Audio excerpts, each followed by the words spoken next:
Hello, once again, Niner faithful. Johnny Dill back with another episode of 49ers Playbook on the channel that's trying to answer the whys and hows of the game. First, let me take a moment and ask you to go over to Wayne Breezy's new channel, which I'll post in the description below. If you don't know, his channel got hacked recently and he's had to start completely over again. Wayne's been fabulous to work with, so let's rally around him and get him back where he should be. Last Sunday, the 49ers were demolished by the Chiefs in what was supposed to be a rematch of Super Bowl 54. After jumping out to an early 10-0 lead, the defense got steamrolled time and again, allowing over 500 yards of total offense, 6 touchdowns in 7 drives, and over 10 yards per play. On offense, the team moved the ball well but couldn't score touchdowns, kicking 3 field goals before faltering in the fourth quarter. Neither side of the ball played well, and there are questions everywhere. The team has to right the ship and get back on course and play clean ball. The kind you can get when you head over to manscaped.com right now and use promo code JD49 to get 20% off and free shipping. Check out the Perfect Package 4.0. It comes with the Lawnmower 4.0 that'll give you the closest trim you want, while the skin-safe technology is there to protect you from any mishaps in execution you may have. It's also waterproof, so even in the wettest of conditions, your game won't be slowed down. It also comes with a Crop Preserver deodorant and Crop Reviver spritz, disposable shaving mats, high-quality travel bag, and Manscaped's legendary anti-chafing boxer briefs that are breathable and include the jewel pouch to make sure your jewels stay comfy at all times. Again, use promo code JD49 to get 20% off and free shipping. That's manscaped.com and use promo code JD49 today. You're watching Johnny Dill's Football Academy.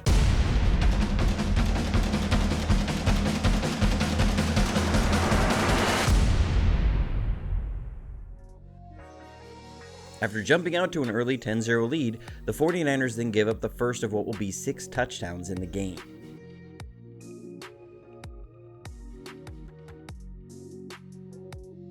Here, the Chiefs run a wide receiver sweep. It's well designed, but we still have execution errors on our side. First, you'd like to see at least one of our 2 defensive linemen to hold up their guard and tackle, even a little bit. Second, even though the linemen get free releases to block, we still have numbers. People have said Andy Reid just out-schemed Ryans. Well, we have the numbers to contain the run, but guys have to stick to their run lanes. Fred Warner over-pursues and gets himself out of his lane, so he and Hufanga are in the same lane. This puts Hufanga in a tough spot to make a tackle. Ideally, you don't have 2 guys in the same lane. Give Hardman credit for following his blocker well, but this shouldn't have been a touchdown. Then back on offense, like I've said in a theme throughout our losses, we stack bad on bad. When the team has a setback, they've got to not make it worse. Here we have a nice wide receiver screen set up, but the ball gets tipped at the line. You can see the defensive line celebrating his tip, but the play was there to be had if Ayuk beats his man.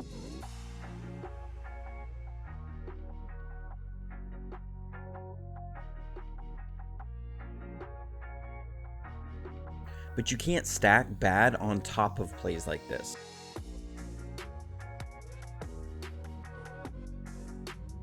So here we have a nice play design to put players in a good position. Kansas City was playing a lot of man coverage, and so we motion into a stacked formation.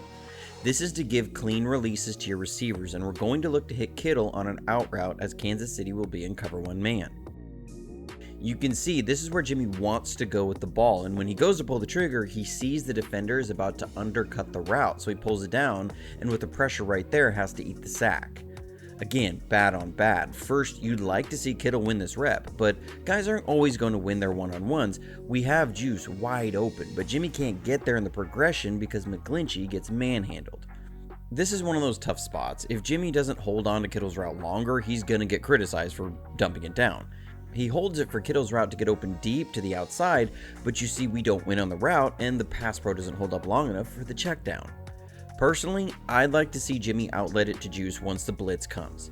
But if any one of several things happen, Kittle wins his rep, McGlinchey holds up, Jimmy throws it quick, we have a positive play. Instead, we have a sack after the tip ball. This is exactly what I mean when I say we stack bad on bad. So after the miscues lead to a field goal, we have a chance to stop Kansas City and get good pressure, but get flagged for defensive holding and give an automatic first down.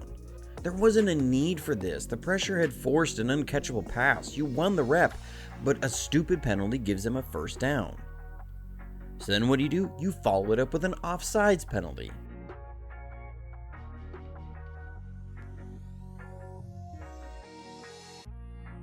So you've extended the drive, and Casey scores a touchdown on the exact same play as earlier.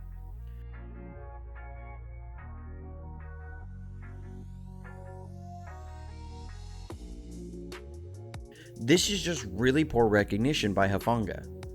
So we're trying to disguise, but Hufanga doesn't have his eyes in the right spot. You've got two offensive linemen running down the field, and he's still in a backpedal.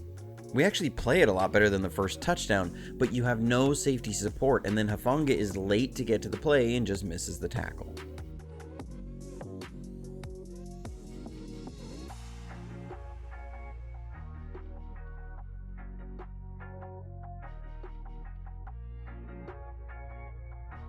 Again, we move the ball well, get a couple chunk plays, we're driving, then we get a bad holding penalty on first down.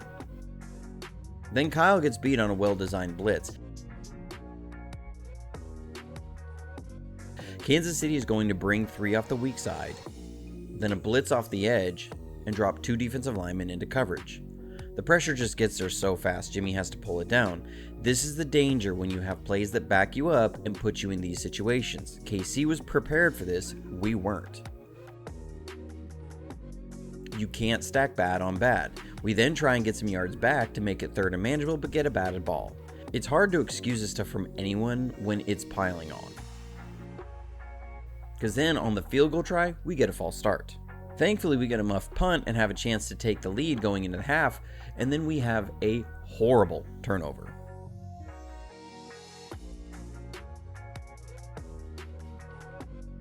Kansas City comes with a beyond zero blitz, and Jimmy's trying to get it to Kittle in the back of the end zone, but this is a horrible play. You can't try and make that throw falling back like that. This is what I mean when I say Jimmy doesn't eat the play enough. Yes, he had Wilson, but the protection broke down so quick, the only thing to do really was eat the sack. What you can't have there is a turnover. The protection broke down because Trent Williams doesn't pick anyone up. This is concerning when you're seeing breakdowns from players that have played at a very high level. So far, we've seen a key third down drop by Ayuk, Fred Warner over pursue, Hufanga react slow, Kyle get beat, Jimmy make a terrible throw, and Trent bust an assignment, and we're only halfway through the game. Then Kansas City gets an explosive.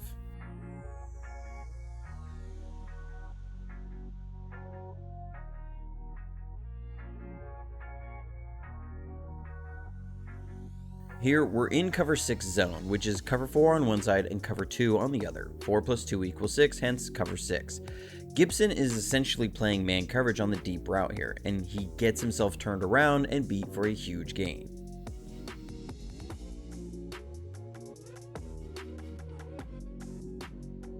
It also doesn't help that we got 0, and I mean 0 pressure on Mahomes. Again, bad on bad.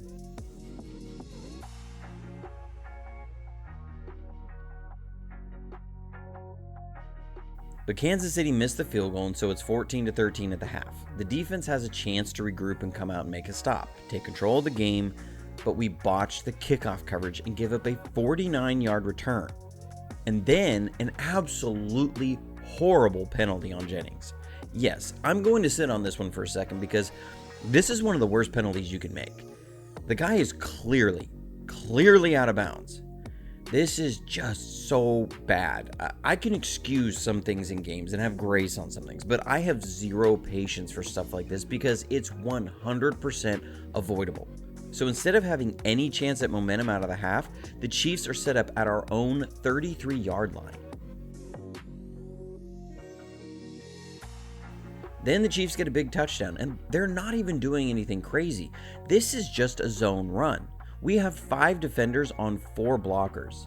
Spence needs to be stiffer against the run. He gets stood up and driven back, but Bosa runs too far upfield, and the Chiefs don't even block Greenlaw or Hufanga, and the Chiefs still get an explosive run play for a touchdown.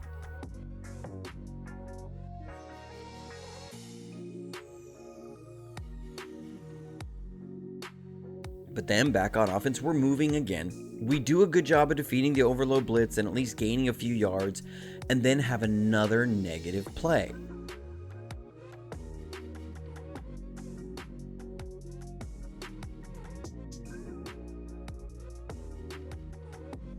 We're running a split zone here, and Banks whiffs on his block. He's not able to get up on his guy quick enough, and Wilson gets stopped for a 2-yard loss. The play was there to be made. If Banks makes his block, we have a chance for a good gain, maybe a first down. Instead, it's now going to be 3rd and long. You can't have these kinds of plays. But then you have a chance to overcome the negative, and we have a drop by Kittle. The Chiefs are in 2 zone, and we get a nice play dialed up as the short out from Debo occupies the hook defender, and Kittle has leverage on the mic. McGlinchey gets beat badly, but Jimmy still puts the ball right where it needs to be. Because of the protection breakdown, the ball is there before Kittle is expecting it, and it looks like he got held, but you have to come down with these types of plays. You can't stack bad on bad.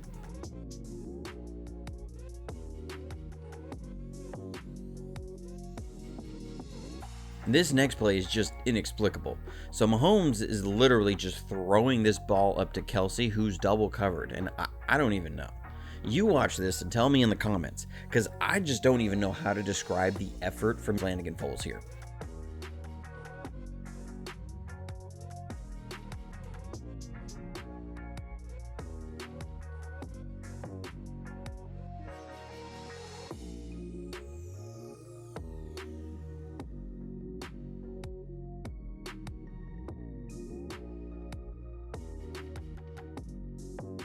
So then 3rd and 20, after we actually get some good plays on defense, and then we give up a huge conversion.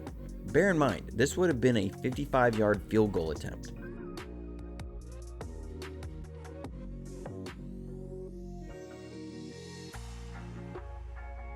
One, we isolate Bosa on one side, and they will run the screen to this side, so that's good by them. And we actually drop a spy on Mahomes. But there's no recognition of the screen, no one's getting off blocks. You'd like to be able to say it's one guy dropping his job, but this is just horrible play by everyone on that side of the ball.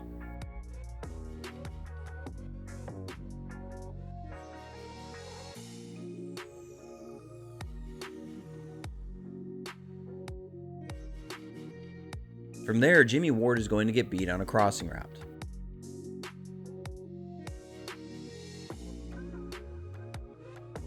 Then you have a nice gain to Ayuk, wiped out by a holding penalty.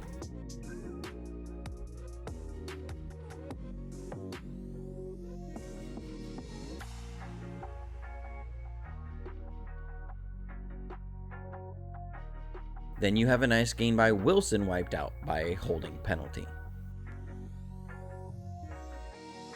But we are still able to move the ball and score a touchdown.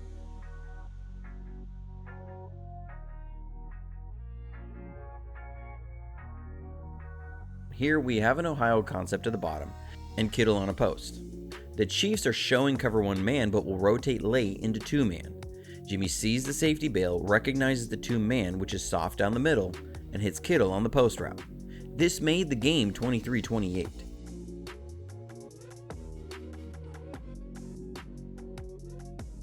So now it's 3rd and 11, and we're going to be running cover 4 palms, which is a matching 4. And I don't know what Mooney Ward is thinking. Once his receiver gets 8 yards vertical, he's in man coverage. For some reason, he sits on the route and just gets run by. I don't even know. If Mahomes had got the ball out in front of his receiver more, it'd be a touchdown right there. But it's a 57-yard gain on 3rd and 11.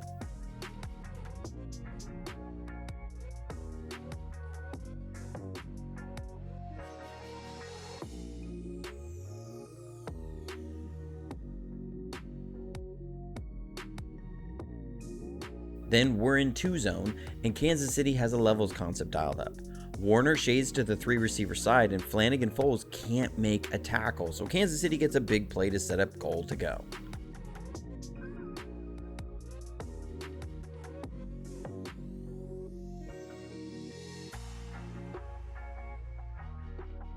Then again, Kansas City runs another wide receiver sweep. Again, we have the numbers. I kept seeing people say Andy Reid out schemed Ryans with numbers on these plays. No, we had numbers. Guys were just out of their lanes. So everyone, say it with me. Bad on bad on bad.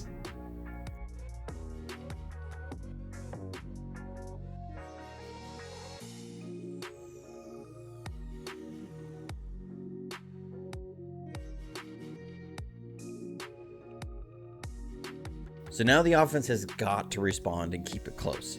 So what does Ray do on the kickoff 5 yards deep in the end zone? Let it be a touchback to the 25? Nope. He decides to bring it out. There's one bad. Then Davis Price gets a holding penalty on the 10. Bad.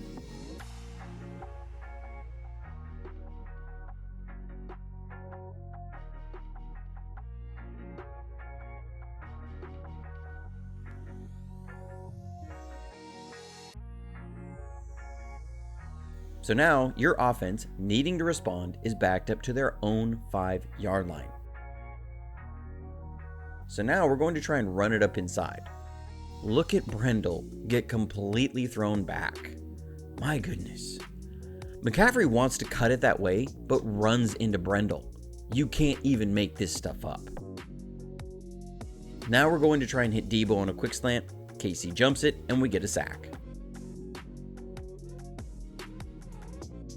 Then we have to try something deeper on 3rd and long, and the pass pro completely breaks down, and Jimmy tries to extend the play, but you just can't extend the play there in that situation. Well, there it is, in all its glory. Hopefully by season's end, this game will be a blip on the radar, an anomaly that wasn't what the team really was. The team is obviously struggling to regroup from the onslaught of injuries and shifts in personnel. But it's the NFL, and there's no excuses. They've got to get it done. They have a huge game this Sunday against the Rams. They have a chance to go into the bye week 4-4 and right there in the race for the West. I don't even want to think about the consequences if they lose. So let's pick ourselves back up and look forward to what Christian McCaffrey can be in this offense and what the team can be going forward. They need to solidify the interior of the defensive line. I still believe this team is built the right way and they have what it takes to get it done, but they have to start executing at a higher level across the board. That's quarterback, receivers, line, defensive backs, defensive line, linebackers. Everyone has to step up their game, and yes, that includes Kyle Shanahan. But as always, stay safe, stay healthy, and go Niners.